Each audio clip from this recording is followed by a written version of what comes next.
Veselības aprūpe ir viena no tām nozarēm, kur darbiniekiem ļoti bieži ir jāpārcelās smagi pacienti.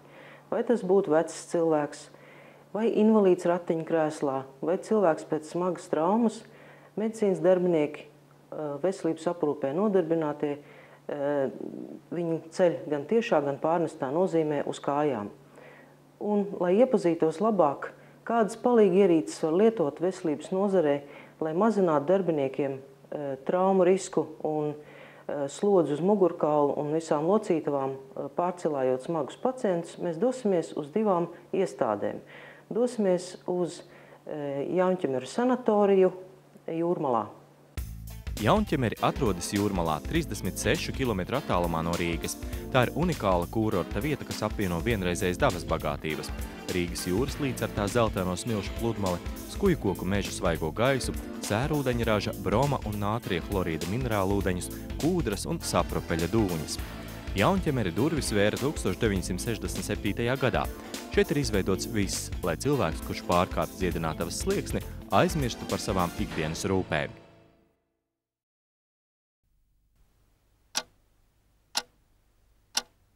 Sanatorijā strādā daudz dažādu medicīnas speciālistu, un lielai daļai no viņiem ikdienā ir saskare ar cilvēkiem, kuri cieš no kustību traucējumiem. Savu stāstu sāksim ar Jaunķemeru ārstniecisko vānu apmeklējumu, jo tieši šeit ir ierīces, kas atvieglo darbinieku ikdienu. Šeit ir vanna, kurā liek šo cilvēku iekšā, lai nevajadzētu pārcelt ar rokām. Un te mēs redzam, kā demonstrē patreiz tieši šo te krēsliņu, kur būtu, ja būtu pacients, tad viņš tiktu iesēdināts šādā veidā vannā iekšā. Šī konkrēta sērūdeņraža vanna, mums ir arī broma vannas tādā pašā veidā, tā kā būtībā tiek ļoti atvieglots darbinieka darbs.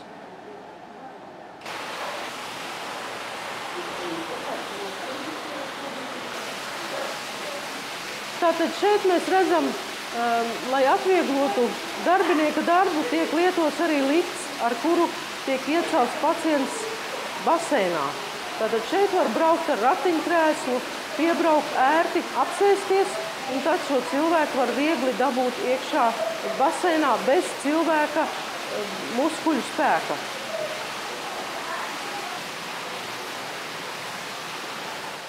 Sanatorijā ir vienvietīgi, divvietīgi un divistabu numuriņi. Daži no tiem aprīkot ar īpašām gultām, kas paredzēti guļošu pacientu aprūpei. Šī ir funkcionālā gulta, kas atvieglo darbinieku darbu tādā veidā, ka mēs viņu varam pacelt gan visu, ja, gan pārcevišķām daļām, teiksim, galu var pacelt, lai cilvēku pabarotu. Tad nav darbiniekiem jāpielieto savs fiziskais spēks tik daudz, kā būtu, ja nebūtu šīs gultas. Es ceru, ka tie trokšņi nebūs dzirdēti. Nebaidieties, nekas nenotiks. Jūs esat vesels cilvēks. Droši. Pilnīgi tā, sēdus pauzā, jā, teiksim, lai pabarotu. Veselam cilvēkam ikdienā praktiski nepamanāma lieta ir durvju sliekšņi. Jaunķemeros nekur sliekšņus neatradīsiet, jo tie traucē pārvietoties cilvēkiem ratiņkrēslos, tāpat daudzos sanatorijas numuros vannas istaba ir aprīkot ar bīdāmām durvīm. Telpas palielināšana ir ļoti būtisks moments tieši šis te, ka mēs ierīkojām slīdošās durvis tieši ratiņkrēsla pacientiem. Ne visas palīgierīces ir dārgas un prasa ēku pārbūve. Tūlīt redzēsim dažas, kas ļoti atvieglo darbinieku ikdienu, bet ir izgatavojamas pat pašu spēkiem. Ja pacients guļ gultā un viņš grib apsēsties, tad šī ierīce ir domāta tieši tam. Mēs tātad viņu pieliekam pie gultas malas pavisam vienkārši tur izliekot šeit cauri šo te garo. Un cilvēks šādā te veidā, kā pa trepīti, var tātad ņem uz priekšu, ja, un pārvieto sevi uz augšu, līdz apsēžās. Šeit ir tāds mehānisms, kas uzspiežās, un tas kāps līdz vai nu noņemās sānā, vai arī noņemās vispār. Izdarīsim tā, ka mēs noņemam vispār. Nākamais solis. Cilvēkam pārliekam roku tālāk. Tur brīvi, droši brīvi noliekam. Un paceļam šito te maliņu. Katram ratiņkrēslim tas var būt savādāks. Varbūt, ka viņš noņemās vispār, varbūt, ka atmetās atpakaļ. Tātad mēs ieguvām tādu stāvokli, ka cilvēks no vienas puses ir brīvs. Nākamais solīts. Pieņemsim, ka mēs pārsēžamies uz krēsla. Ļaujiet druscīti pietūties uz priekšu. Tā. Sasprādzējam priekšā. Ko dara? Tā. Un šeit ir siksniņa, kura noregulē to nepieciešamo platumu cilvēkam, jā, viduklīti. Pats cilvēks, kas pārceļ, apstājas ergonomiski, tas nozīmē, ka viņš pietupjās ceļos, saglabājot muguru taisnu, ieliek vienu kāju starp pacientu kājām. Tad es paņemu vai šitiem te rokturīšiem, un uz 3 es jūs ceļu augšā un sēdinu uz krēsla. Labi? 1, 2, 3. Ejam, palīdziet. Opā. Vēlreizīt. 1, 2, 3. Opā. Pacientam ir paliks apakšā slīdošais matracīts, kurš ir domāts slīdamībai, lai kas pacientu ceļ nebojātu sev muguru un necelt viņu augšā. Tātad uz 3, 4 es jūs stumju uz krēslu. 3, 4. Šļūcam. Kur cilvēks ir pāršļūcinās. Lai cilvēks varētu neatkarīgi pārvietoties vai arī veikt kaut kādas ikdienas aktivitātes, viņš tiek ievietots šitien te, lai viņam ir atbalsts uz dibena. Un šis ierīkums ir arī aprīkots ar amortizatoriem. Kā redzat, viņš kustās. Lai cilvēks stāvot vai atpūšoties, neripot uz priekšu, uzliekās bremzes no abām pusēm, kuras pats pacients var aizsniegt un uzlikt. Līdz ar to viņš stāv stabili, nekur nekustās. Arī papildus muguras balstam varam uzlikt šī tādu te, lai cilvēks ir no visām pusītēm atbalstīts. Rehabilitācijas kursu ietvaros Jaunķemeru pacientiem ir iespēja iziet reitterapijas kursu. Reitterapija ir ārstēšanas metode, kurā izmanto zirgus. Tā ietver sevi problēmu risināšanu medicīniskā, psiholoģiskā un sociālā rehabilitācijā. Zirga ritmiskā kustība, dzīvnieka siltums, patīkams izjūtas kontaktā ar zirgu – tā ir terapeitiskā kombinācija ar unikālu efektu. Zirgs tiek ievests šeit iekšā, un pacients no otras pusītes lēnām uzkāpjot augšā ar palīdzību, tātad uzsēžās zirgam mugurā, tas ir ērti un viegli izdarāms, un darbiniekiem nav būtībā jāpārceļ un tātad jāpieliek savs fiziskais spēks.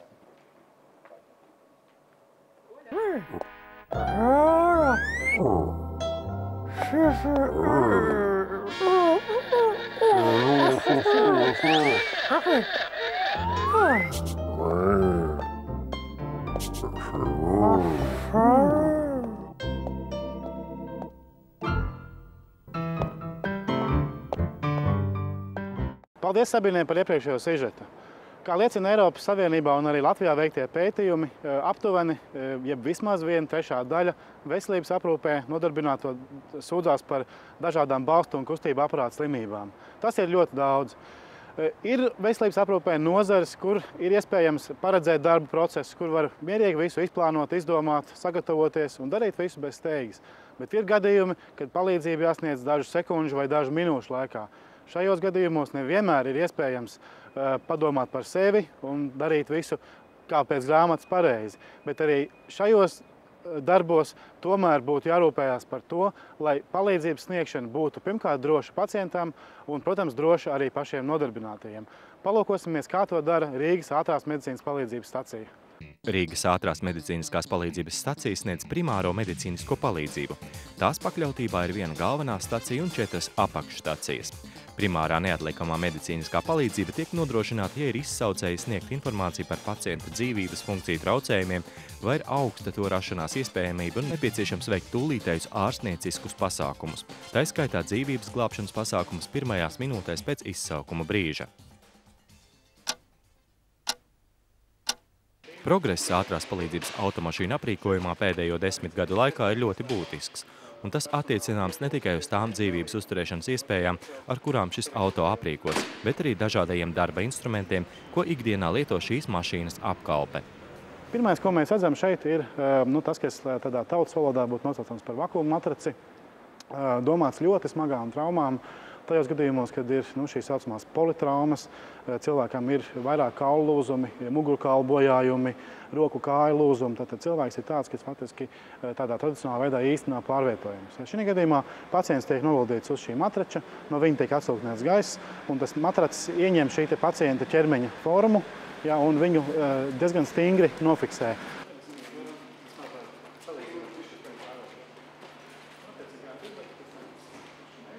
Ir šīs saucamās kausveida nestuves, kuras faktiski šī galvenā priekšrocība ir tāda, ka pacientu pēc tam slimnīcā novietojot, kur viņiem būtu jānonāk, vai tas ir operācijas zāles galds, vai uzņemšanas telpa, apskašu telpa, vai rentgena galds, kad faktiski var ļoti vienkārši viņu noņemt. Var šīs nestuves uz abām pusēm atbrīvot, un faktiski var viņas noņemt nost un doties tālāk uz nākamo izsaukumu. Traumas notiek ļoti dažādās vietās, un ļoti bieži raksturīgs tas, ka faktiski šī cilvēku pārvietošana, pacientu pārvietošana ir ļoti grūta, tāpēc, kad ir augstas stāves, šauras kāpnes, ir kaut kādas, varbūt, pagrabi un tam līdzīgi. Ja ir, brīvajā dabā, koki, krūmi un vēl tam līdzīgas lietas.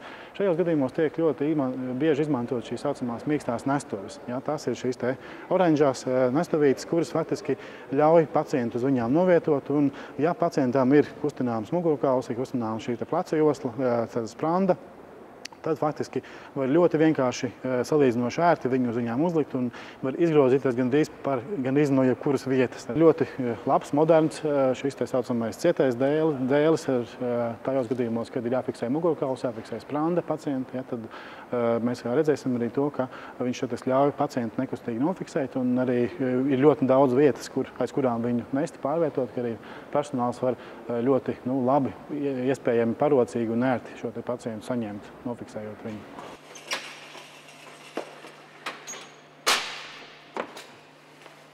Ļoti bieži ir arī pacienti, kuriem pēc viņu veselības stāvokļa nav nepieciešams atrasties guļu stāvoklī. Ir saucamie šie sēdošie pacienti, un šajos gadījumos mēs redzēsim, cik viņu ērti viegli ir salocīt šo sēžam krēslu, ja, kurš ir burtiski dažu sekundžu laikā gatavs darbam. Ar viņu ir ļoti vienkārši šo pacientu pārvietot, ja, un tas noteikti ir daudz vienkāršāk nekā viņu nest, ja, bet viņu stumt. Tas ir daudz vienkāršāk, ātrāk. Un, protams, ka pašām personālam daudz drošāk.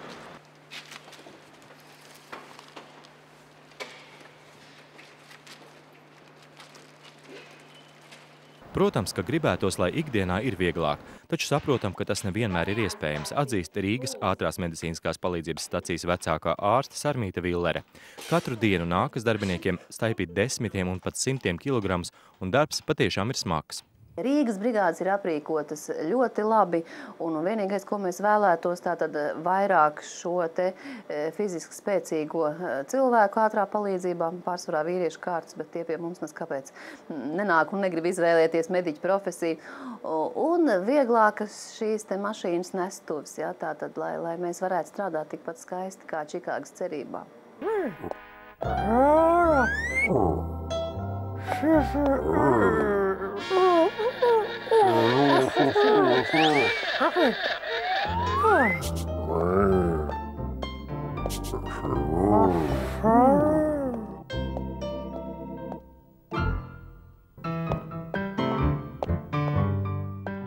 Veselības aprūpe reiz ir tā nozare, kur praktiski nav iespējams izvairīties un nekad nebūs iespējams izvairīties no pacientu pārvietošanas. Tomēr, kā redzējām, arī to var darīt ļoti dažādi. Ir ļoti daudz dažādu vienkāršu, salīdzinoši nedārgu palīglīdzekļu. Veselības aprūpes iestāžu vadītāju uzdevums kopā ar zinošiem speciālistiem būtu analizēt katru darba vietu, katru darba veidu un mēģināt saprast, kas ir tas, kas var nodarīt pāri cilvēku veselībai un kas ir tas, ko varētu darīt labāk, drošāk, vienkāršāk, ērtāk. Un jāsaka uzreiz, kā redzējām, nevienmēr šie risinājumi ir ļoti dārgi, ļoti lielas investīcijas prasoši. Kaut arī atcerēsimies jostu, kas pacientam palīdz pašam piecelties vai slīdošu paklāju cilvēku pārvietošanai un vēl daudz citus palīglīdzekļus. Vairāk svarīgāk ir padomāt un izprast šo darba procesu un mēģināt atrast tam piemērotāko palīglīdzekli.